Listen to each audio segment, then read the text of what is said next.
తెలంగాణలో ఎప్పుడైతే ముత్యాలమ్మ ఘటన చోటు చేసుకుందో అక్కడ అఘోరి వచ్చింది. అంతేకాకుండా ముత్యాలమ్మ ఆలయం వద్దకు వెళ్లి ప్రత్యేకమైన పూజలు చేశారు. తెలంగాణలో వరుసగా ఆలయాలపై దాడులు జరుగుతున్నాయని తీవ్ర ఆందోళన వ్యక్తం చేస్తున్నారు. దేశంలో సనాతన ధర్మం కోసం ఎంతవరకైనా వెళ్తానని అఘోరీమాత చెప్పుకొచ్చారు.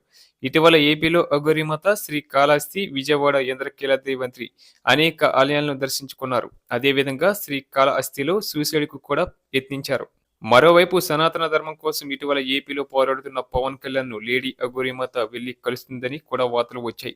అయితే లేడీ అఘోరి మళ్లీ తెలంగాణలో శంషాబాద్‌కు చేరుకున్నారు. అక్కడ నవగ్రహ దేవాలయం, పోచమ్మ ఆలయాల వద్దకు వెళ్లినట్లు తెలుస్తుంది.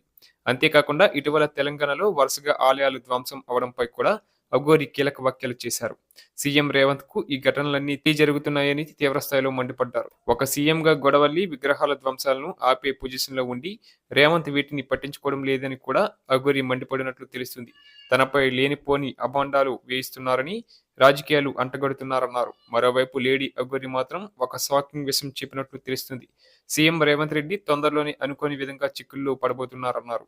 అంతేకాకుండా ఆయన దీన్ని ఎదుర్కొనేందుకు చాలా ఇబ్బందులు పడతారన్నారు. కొంతమంది తనను ఫేక్ అఘోరి అంటున్నారని, అలాంటి వాళ్ళను తాను పట్టించుకోనని, నాకు విల్లా ఉందని ఆరోపణలు చేస్తున్నారని, ఆ ఆరోపణలు ప్రభుత్వంకు దమ్ముంటే నిరూపించాలని కూడా లేడీ అఘోరి సవాల్ విసిరారు.